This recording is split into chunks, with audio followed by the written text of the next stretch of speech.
down the road. So the cross of the subsidy will have to be carried by the new administration. In order to avoid a hard landing for the administration, there has to be some engagement, there has to be some discussion, and there has to be some strategy as to how this can be faced. There has to be a strategy on how to mitigate whatever negative outcomes will come as a result of the removal. So that way, I think we'll be able to get something done. But as to whether it has to be done, I think it is something that is inevitable, because we cannot continue to run an economy this way. We cannot continue with a situation where a very strategic sector of the economy has been deprived of private sector investments. Because beyond the issue of revenue leakages, which runs into trillions of naira, we are talking about between 6 to 7 trillion. There's also the very important issue of investment. There's no economy that can grow without investment. And the private sector has a very big role to play in this investment narrative. And the oil and gas sector is a very, very critical sector. We cannot afford to continue to leave this sector in the hands of bureaucrats or in the hands of politicians. We need to get the private sector involved. And the only way to get the private sector involved is to ensure a deregulation of the sector. So it is important to understand this connection, this nexus, between the subsidy removal and the need to grow the economy, and the need to attract capital, and the need to ensure that we grow investment for the good of the entire economy. Because there are also a lot of benefits for the economy. There's the revenue benefits, there's the investment benefits, a whole lot of capital waiting out there to take advantage of investment opportunities in the oil and gas sector, the downstream sector, I mean. There's also the macroeconomic implications. Okay. Macroeconomic in the sense that if we're able to exit the subsidy regime, first, it will boost revenue, which will help to stabilize the fiscal environment. Second, it will help to save foreign exchange. Because right now we are spending between 10 to 15 billion US dollars to import petroleum products. Imagine if you can put a stop to that through this proposal about import substitution. Imagine what that will do to our foreign reserves. Imagine what that will do to our exchange rate. So it has an exchange rate and our foreign reserve implication as well. It's a very sound employment implication. We're able to grow that sector. We are likely to see hundreds of thousands of quality jobs, not just anyhow jobs. You can imagine if you can grow the oil and gas sector. Now imagine that if we're able to deregulate, we'll be able to attract more investment into that sector and create more quality jobs in that sector than what we even have in telecoms. That is the kind of potential that this sector is having. But we have not been able to unlock this potential. The sector has become a liability rather than a very huge asset, because the sector is having the dominance of the public sector. Bureaucrats and politicians are sitting on the sector. That is why we are where we are. That's why we are having the problem of all these fuel queues, high cost of diesel, high cost of aviation fuel, high cost of kerosene. It's because the space has been so squeezed and it has been narrowed down to the public sector. So we need to open up the space for the benefit of this economy and for the sustainability of this economy. So I must say this is very understandable for anyone listening, but Labour is already issuing threats and trying to discourage the removal. For you, what do you think will happen ultimately? No, first of all, I think Labour also needs to, be less emotional, be less sentimental, and they need to be a lot more realistic on this issue. I agree with their position about the impact on the poor. Of course, that engagement can happen. That is why we are talking about these palliatives. That is why we are talking about a very robust strategy to ensure a transition from the current regime to a fully deregulated regime. That is why we are talking about a phased, removal of the subsidy. Because it is also in the interest of Labour and its members that we improve this economy.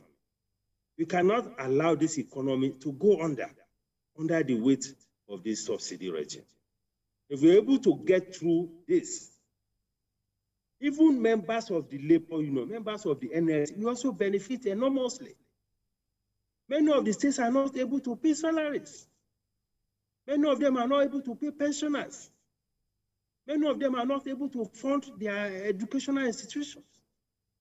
They are not able to fund their health services. And most of them, almost 80% of them, are dependent on federal allocation. And because of this subsidy regime, the federal allocation is almost drying up, which is affecting the welfare of the members of the Labour Union themselves. How many of their members can afford to send their children to all these very prohibitively costly private schools? How many of them can afford these private hospitals? So it is in the interest of Labour and their members that you have a situation where all the three tiers of government have better access to more revenue so that they can take better care of their members. It's also in the interest of the Labour Union that we are able to grow the oil and gas sector. We also have members in that sector. That sector has suffered enormously. I mean, compare Nigeria to all the other oil-producing countries around the world. That sector should be one of the biggest sectors for members of the NLC. If you allow more investment to go, so they should think less of short term. They should think medium term. They should think long term, and they should think of future generation of Nigerians. We cannot say that we are because we are an oil-producing country and squander the entire resources in the oil and gas sector. And we cannot leave the sector to government, because the Labour has been arguing that unless the refineries work, the regulation cannot take place. The reality is that for us to get domestic refineries to work, we have to get the private sector in there. Government cannot deliver an efficient refinery. We have been on these refineries for close to 8 years, for more than 10 years, spending a whole lot of millions or if not billions of dollars on the turnaround maintenance. We did it for Kaduna, for Warri, for Port Harcourt, for all those, and what have you got out of it? And all this because when you put this kind of project in public sector domain, the risk that you get a very good result is extremely very low. That is what has happened. When we are talking about getting the private sector in, it's for the long-term interest of this economy. I mean, we have seen what the private sector is doing in other sectors of the economy. I mean, I'm talking to you in TVC now. TVC is a private sector initiative. And we have similar television stations like that. The same thing in education, the same thing in aviation, the same thing in health. So tell me what sector that the private sector has not been doing well. So we have to create the environment for the private sector to be there. It's a win-win situation for everybody. Issue of palliatives and all of that, the Labour can be involved. And we see how we search that out. Members of the Labour unions are also suffering. They are suffering from lack of schools, from lack of quality health care, lack of infrastructure, lack of security. All of these things need funding. How are we going to get the funding? We are spending almost 7 trillion, 6 trillion on this subsidy. And I've also had the argument that it is because of removal of subsidy. That is why we have this challenge with diesel costs, with aviation fuel and all of that. The point I want to make here is that if we are deregulating or withdrawing subsidy, we have to complement it with competition. What we are having now with diesel and aviation fuel, there is no competition. So no matter how well-meaning you are, if you deregulate, you have to create a competitiveness framework so that you have 10, 15 players in the sector. And we have a level playing field for everybody. What you have now is only an NNPC that is supplying this product. And that is why we are having the crisis we are having even with diesel and with aviation fuel and kerosene. So, Dr. Yusuf, so these things have to be approached in a very holistic manner. All right. I'm sure you must have heard Nigeria wants to take an $800 million loan for subsidy palliatives. Now, do you think this is necessary? No, I don't think so. First of all, this is not the first time we are talking about palliatives. And one of the major objectives, ideally, you should be spending part of the savings for the palliatives. Okay. It doesn't make much, I don't see what sense it makes. Because you are supposed to get more revenue from the removal of subsidy. We have had similar things in the past. We had the Petroleum Trust Fund. The whole project under the PTF was funded from savings from withdrawal of subsidy. We had the SURE-P under the Jonathan administration. The SURE-P program was also funded from the savings from the removal of subsidy at the time. So there's no logic in going to now secure a loan for purpose of palliative. That is one. Secondly, even the whole structure and framework for the delivery of palliatives is something that is also debatable. I heard a minister talked about register, about some households that have been registered and all of that. All of these things have to be subjected to some very serious audit so that you make sure that there is no integrity issues around this so-called register. Beyond that, palliative should go beyond just handouts. Policy has a big role to play in the delivery of palliatives. Fiscal policy, for instance. Let us identify sectors that are hurting the poor the most. Food is one of them. How can we deploy fiscal policies to bring down the cost of food? How can we reduce the cost of production in the food sector? Cost of fertilizer, cost of agrochemicals, cost of tractors, removal of import duties and all of these things that are making the cost of production difficult for those who are in agriculture, for those who are in poultry. You need to talk to poultry farmers. They will tell you what they are going through with the cost of poultry feed. The same thing with fishery. I mean, we know even the segment of fish. This okueko, they call it titans, and this shower which the poor people used to eat, everything has become extremely expensive. How can we use our tariff measures, and those components of them that we import? Let us relax some of those things so that the poor people can have some breathing space. Look at bread, look at noodles. These are things that common people are eating. Let's deploy fiscal policies to bring down the cost of production of these things. All right. So it has to be a holistic approach. It's not a question of just handing out some money to people. And I mean, we are told that 1.3 million people are in poverty. How many people are on the register? So the approach has to be a lot more holistic, and it has to be handed, it has to be managed by the incoming administration. Right. I mean, this administration has just about a month to go. So anything about palliatives has to be left for the incoming administration to handle. All right. So, Dr. Yusuf, just to put this into proper perspective and perhaps better understanding for some of our viewers, how has the removal of subsidy affected the economy of Nigeria in the past? What impact will the removal of subsidies have on the cost of living for ordinary Nigerians? And how can the government ensure that the savings from the subsidy removal are used to fund social welfare programs and infrastructure development? Now, as to the impact of the subsidy removal in the past, we did not have a sustainable strategy for subsidy removal in the past. When we talk about subsidy removal, you allow the market fundamentals to determine price.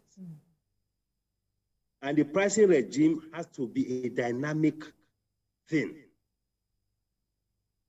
Pricing regime cannot be static.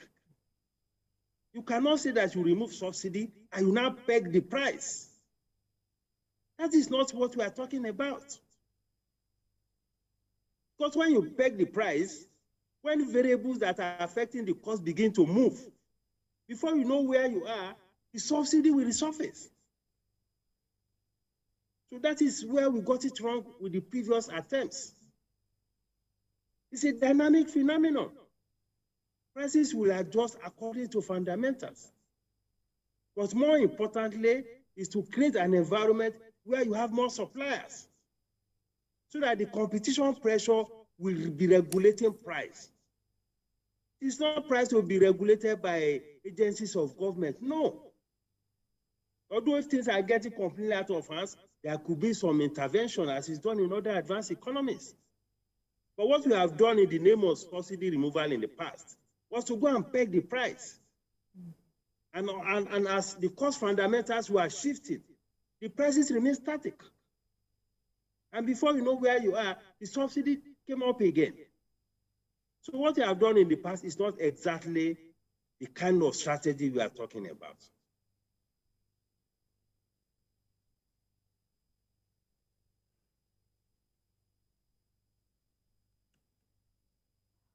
All right, so we've been speaking with Dr. Muda Yusuf, Chief Executive Officer, Center for the Promotion of Private Enterprise. And tonight on the program, we're discussing subsidy removal and debt burden. All right, please go ahead, Dr. Yusuf. Okay, so that is the point. And the argument are still valid. If you remove the subsidy, you have more money in the federation account, which will benefit all the tiers of government. Whether the government now uses it well or not, it is for us as citizens to engage them. The citizens have a role to ensure transparency in the use of public funds. We cannot say because people are corrupt, then we create a situation where we create a whole lot of distortions in the economy. No. It's work in progress. This is democracy. So to put more resources in the hands of the people, but we have not seen the growth of investment, which is the more important part of it, because the strategy was not followed through. If the strategy was followed through by now, we should have had multiples of private refineries, but we don't have them. How do we invest in a sector where the government is not controlling the cost and government is dictating the price? It cannot happen. I mean, these people are business people. There are a whole lot of opportunities in that space for people to invest, not only in refineries, even in petrochemicals, in fertilizer, in pipelines, even in the trucks, in marketing. There are a whole lot of opportunities to unlock. And if you're able to unlock it, that will lead to a rapid growth of this economy. We should be seeing a growth of between 6 to 7%, if not more. So we cannot compare what we are talking about with what happened in the past. What happened in the past was a haphazard.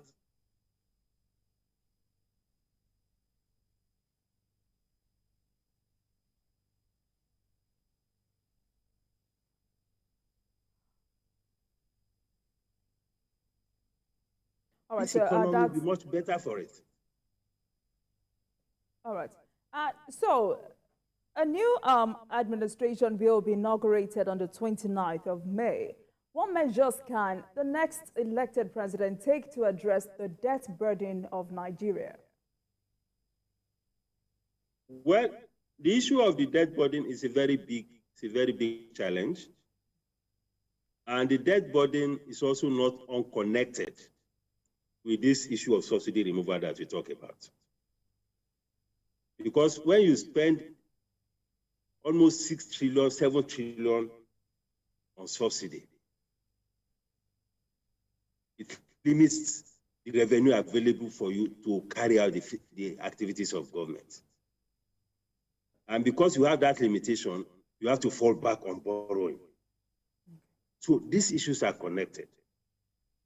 So to deal with the issue of debt, medium to long term, we need to undertake some critical reforms. And one of the key reforms is this oil and gas sector reform, which is captured to a large extent in the Petroleum Industry Act.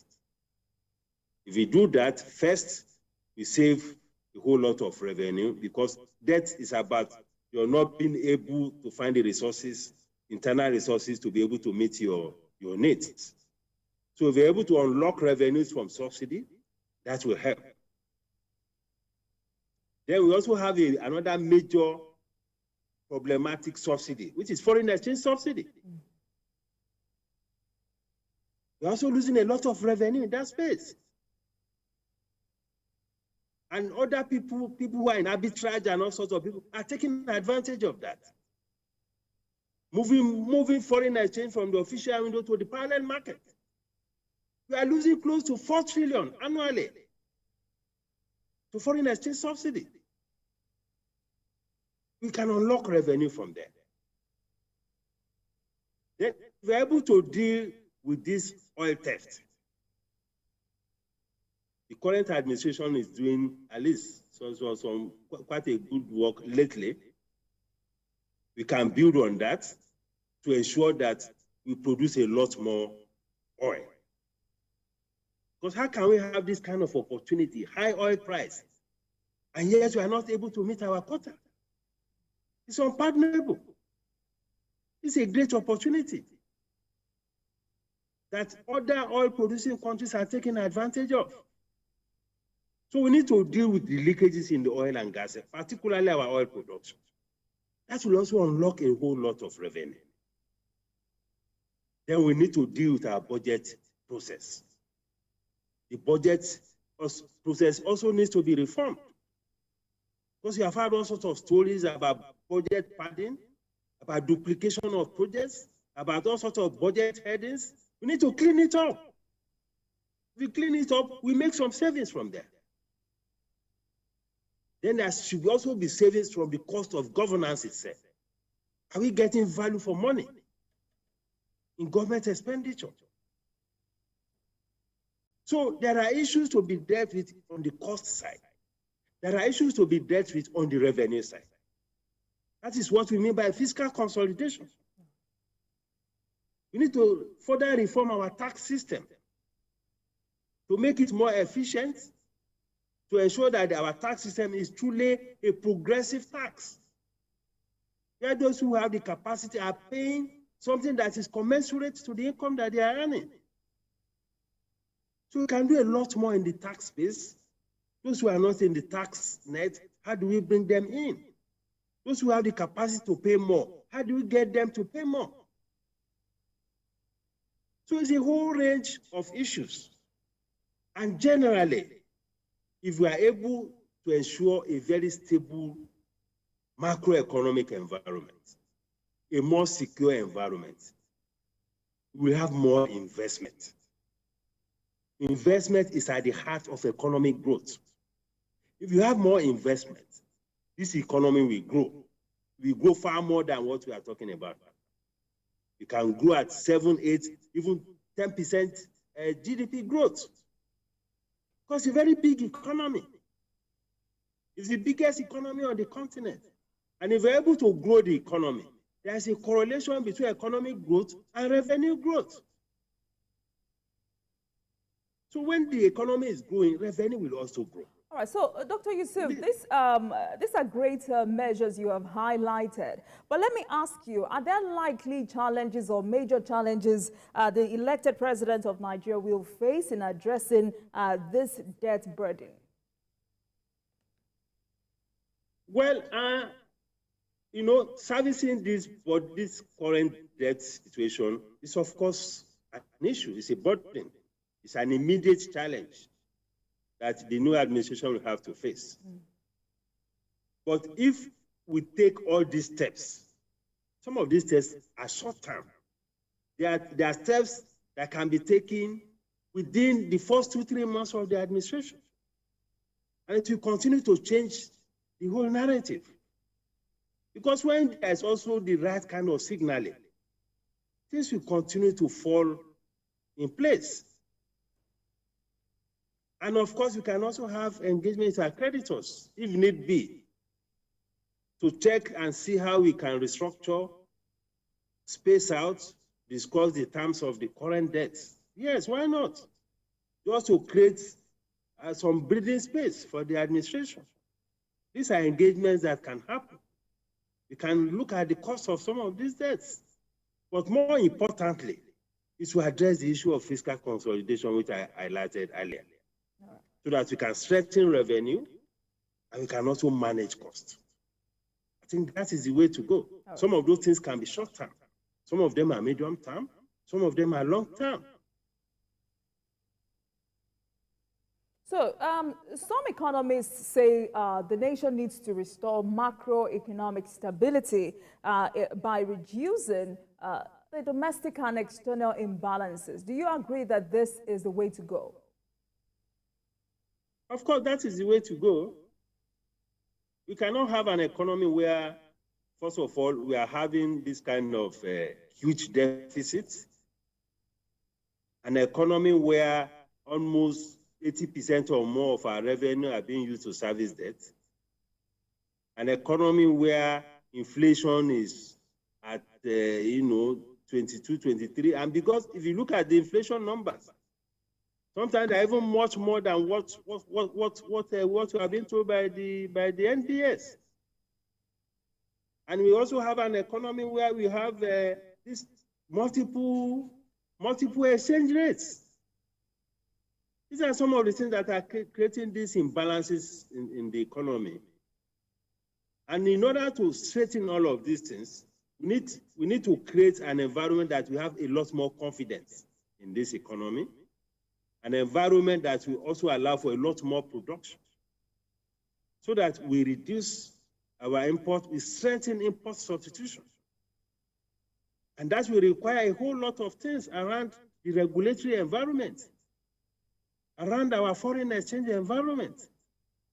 If you talk to investors as to their experiences in the foreign exchange market, you will know that it's really a nightmare for many of them. So we need to strengthen the internal capacity to produce, to be competitive. And that will involve some of these macro issues around inflation, exchange rate, interest rate, and all of that. It will also involve issues around the structural challenges, the cost of production, the problems that people are going through at the ports. These are some internal bottlenecks to productivity and to production. So if we're able to do that, we rely a lot less on importation. We're able to also ensure that we have a situation where you inspire a lot more confidence of investors, whether they are domestic investors or they are foreign investors. You need to inspire that kind of confidence. Once we have that, a lot more capital will come in. We're able to reform our foreign exchange environment, for instance. A lot more capital will come in. All right. Current foreign exchange policy is blocking investment. It's blocking the inflow of capital. And I'm surprised that this administration still continues to allow this kind of thing to happen up until now. All right. One of the first things that the incoming administration to deal with. We cannot have this kind of situation to continue. All right. Where some people are buying foreign exchange at 460, other people are getting it at 750. You don't run an economy that way. Thank you very much, Dr. Muda Yusuf. I must say a very thank you for coming on Politics Tonight. I've been speaking with Dr. Muda Yusuf, Chief Executive Officer, Center for the Promotion of Private Enterprise. Thank you very much, sir, for coming on Politics Tonight and for your brilliant views on our discussion tonight. Thank you very much for all Thank you very much. Thank you. All right, let's take a break and I'll be back with my second guest. Please stay with us.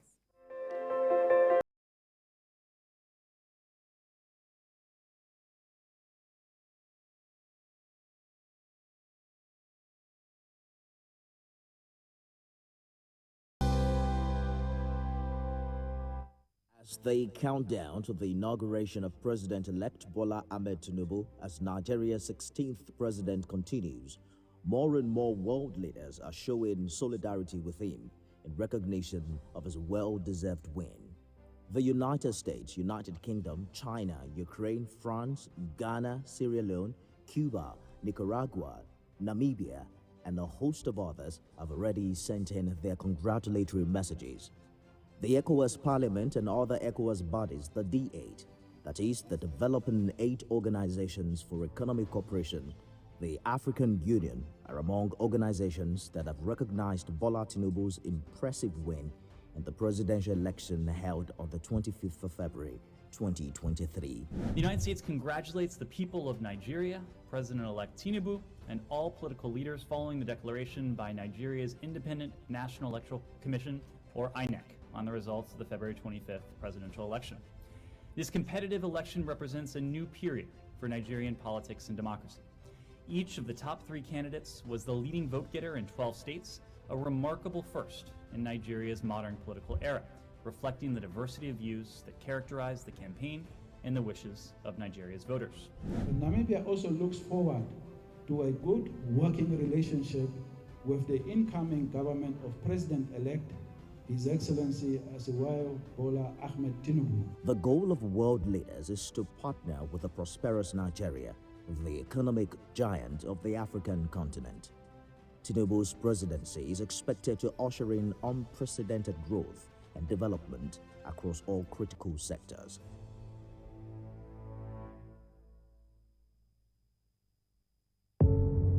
Doubt and fear doesn't occur at the canvas, it shows in the canvas. It shows the conation of raw earthen material slabs and molded at a pace provided by the doubt and fear. Every move weigh in the struggle of one to the other, merging the past to the present, brushstrokes of colors seen but not known. For when the wailing stops, the pieces settle down in abject beauty erected for a century of a century. Speaking, advocating, protesting as the arts are meant to be.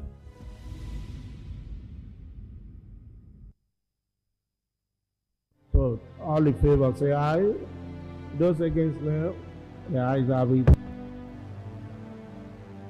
What do you know about the legislature, its role in governance, and as one of the 3 arms of government? Lagos Parliament is here to bring it to you as it is.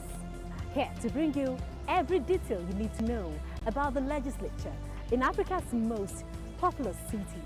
On Lagos Parliament, you get a chance to meet the lawmaker of the week.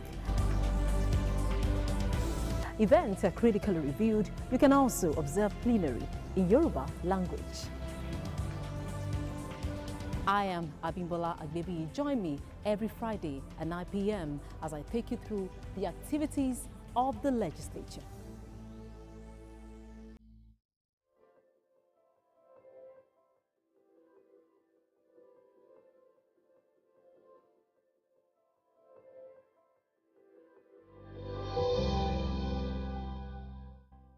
Welcome back to Politics Tonight, and now to our interview with the second guest of the day. I am joined by an economist, Kayode Oyedeji, for more discussion on the issue. Thank you very much for joining us tonight, Mr. Oyedeji. Thank you very much for having me. Yeah. So let's begin with the Naira redesign policy. Do you think we achieved anything meaningful in the end? But it's still a very funny situation.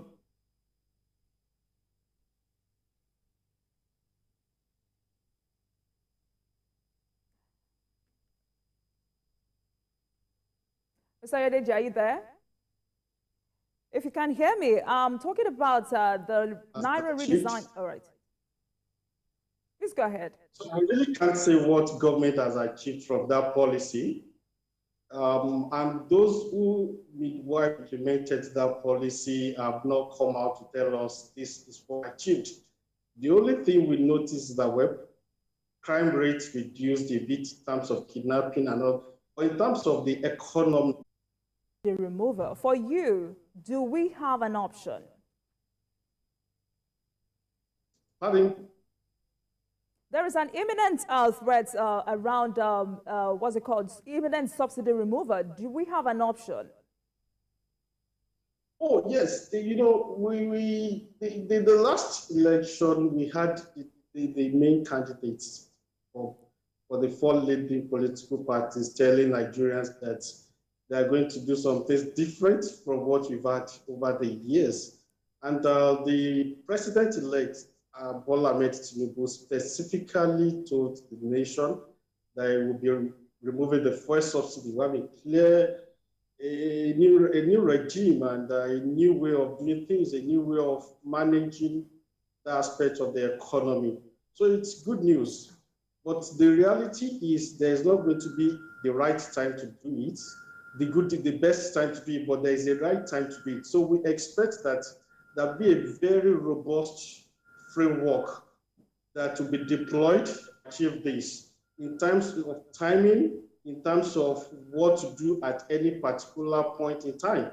We hope that the incoming government will not be in a hurry to implement it, will not be in a hurry to phase out subsidy regime, but would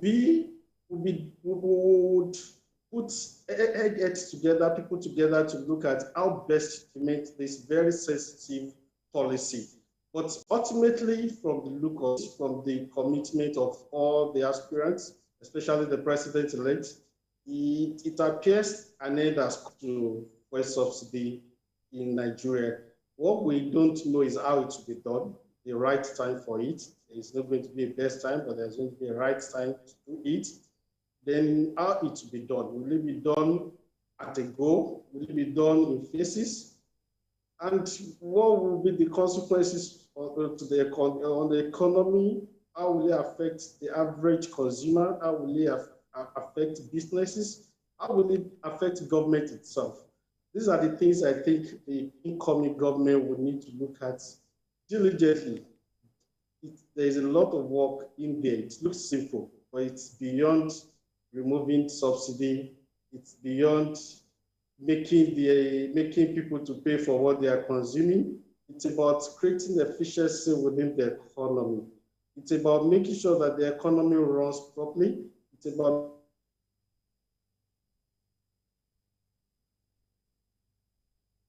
I was speaking with Mr. Kayode Oyedeji, an economist who will be shedding more light on subsidy removal and debt burden challenges before the next administration.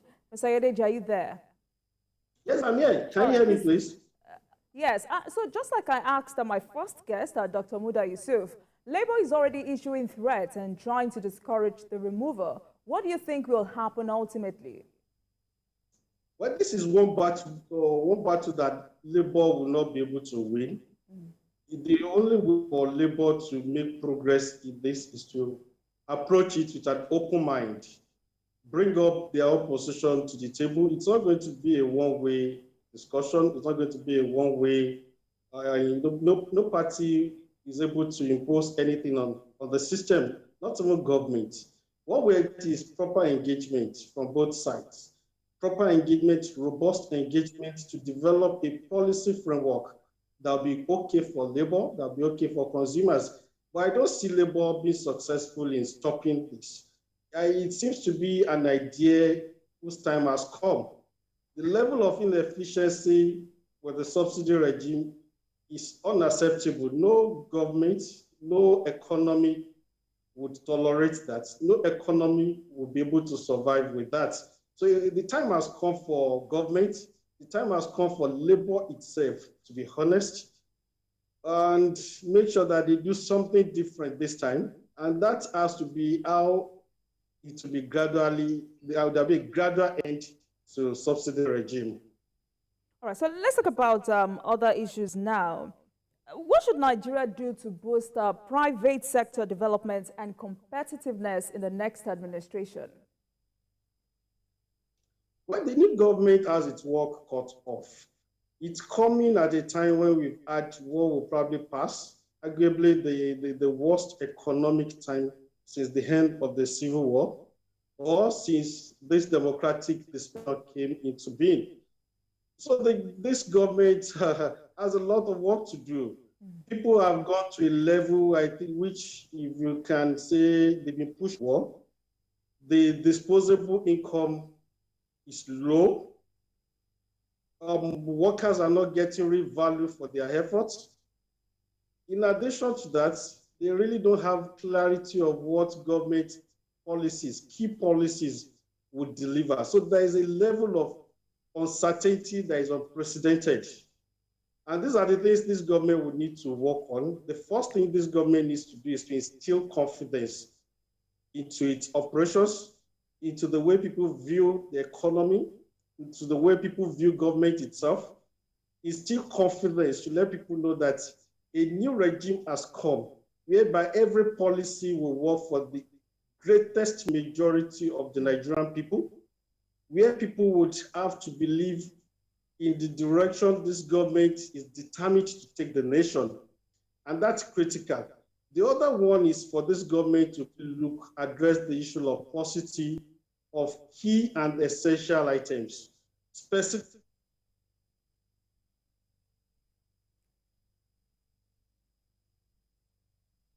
Mr. Oyedeji, are you there?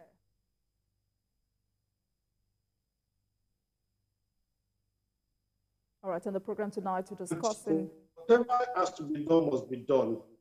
Government needs to also look at the foreign exchange regime, the system. I'm particularly delighted that the incoming president has given indication that there will be multiple rates, for instance. That means he's going to work with the monetary authorities to make sure that we have what it used to be, probably a single exchange that investors, the financial sector, the consumers, all of them can relate to it, and they can form the basis of their planning. This is very critical. So if you ask me what this government needs to do, I will tell you 4 things are critical. Number 1 is to make sure that people are beginning to have confidence in the economy, the direction government intends to go, believing that government policies are for the interest of the people. That's number 1. Number 2 is to make sure that there is efficiency within the system. This is a long one, but it has to start immediately. Efficiency in terms of government business, efficiency in terms of revenue collection, so that the economy doesn't collapse or government itself doesn't get into serious crisis. Efficiency in terms of delivery of basic amenities, basic services to the people. You see, when people talk about fuel subsidy removal, for instance, the major component of the issues in contention, they're actually about inefficiency within the system. If you have inefficiency within the system, there'll be free interplay of market forces. And when you have free interplay of market forces, every economic agent can strive, can do its best, and get adequately and properly rewarded. But when you don't have efficiency within the economy, you have rent taking. And when you have rent taking, you are likely to have income inequality and all the likes. That means you have a tiny majority of players within the economy getting more rewarded than the effort they are put in. And that happens at the instance of other economic agents. Probably people who are working not day and night, but they're hardly able to meet ends meet. People working almost round the clock, but they are able to fund education because public education has collapsed. Not because the little they have should not be able to guarantee something decent, but they are unable to have decent education because public education has collapsed. So these are the things which I think government will now begin to pick one by one. How do we instill efficiency into the system? You look at the revenue collection system, for instance, what we get from the port is far from what we should get. If you look at the border policy, for instance, which is also related to the issue of fuel subsidy, you discover that our border is not effective. How do we make it to be efficient? How come when we pump money into petroleum subsidy, it gets spirited into our neighboring countries? These are the issues which government must begin to look at. How come the civil service is not as efficient as the private sector? The same human beings, the same schools, the same qualifications. So these are the things government must begin to look at how to make sure that the economy becomes efficient. When the economy becomes efficient, people get value for their efforts. People get services at reasonable cost, and they're able to pay for it. So if in the case of subsidy, for instance, you come to a situation which seems to be inevitable, that people must pay more for fuel, for instance, people are able to pay because the economy is working at a very good level, at its optimum level. We won't get to that point immediately because it's not an event, it's a process. So we will expect the incoming government to begin to put these processes into place. That's number two. Number three, which I think this government must focus on, is the productivity of essential items. We've had policies that favor, in the past, that favor producers at the expense of consumers. We've had some industries where they produce essential items, they run as oligopoly, and they are not exposed to competition because the market is protected for them. The benefits are not getting to consumers. The benefits are terminating at the level of production. So I'll give you an instance. We don't import cement because the cement industry is oligopoly in nature, whereas the benefits are not getting to people. We are only protecting producers. The benefits are not getting to consumers. So these are the little things government must be able to do. Look at the operators, engage the operators. If you are unable to get this benefit down to consumers, then you are making it inevitable for government to open up that sector again to foreign competition, which is not can work with. Give you another instance. We are not producing enough food. Starvation can't be an option. When you have a hungry population, you have a very hungry population too. So government must begin to look at how we were doing things before this current government came into being. How do we make sure that we have sufficient food, sufficient drugs, in a way that it will not dramatically or adversely affect the balance position of the country? Why do you have so many items below the line in Nigeria, below regulation or outside regulation? Government can't, a lot of things come into Nigeria, government does not even know how they come into Nigeria. How do you bring those things within regulation? How do you make sure that 80% of rice consumed in Nigeria doesn't escape the scrutiny, the regulation of government or government agencies who should collect fees, who should make sure the quality is always what it should be? So these are the things we need to look at. Creating efficiency within the system, bridging the gap between demand and supply of essential items, and they are not difficult. Sadly, we're running out of time, but quickly in 30 seconds, what are the most pressing infrastructure needs that the next elected president of Nigeria must address? In 30 seconds. So come again, please. What are the most pressing infrastructure needs that the next elected president must address? Well, the current government has done quite fairly well in terms of infrastructure, road, and all the stuff. What I think this government needs to do now is to be able to unlock the potentials in the economy in such a way that the little investment in infrastructure will add value, which we have had in the last eight years or about, will add real value. And that means that we have to go back to the issue of efficiency within the system.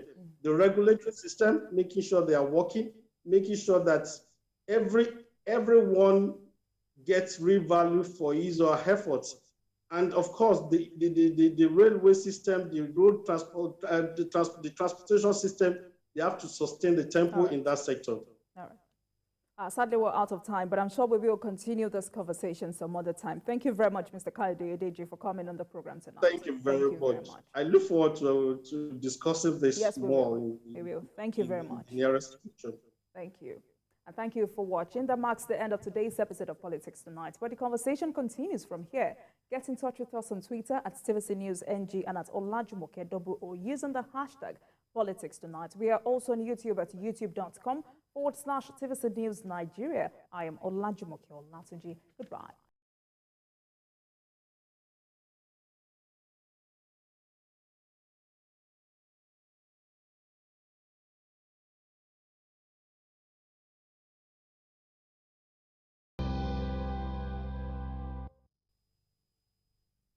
Itchy, greasy, and smelly braids can be a thing of the past. Introducing the new Ruwa braids from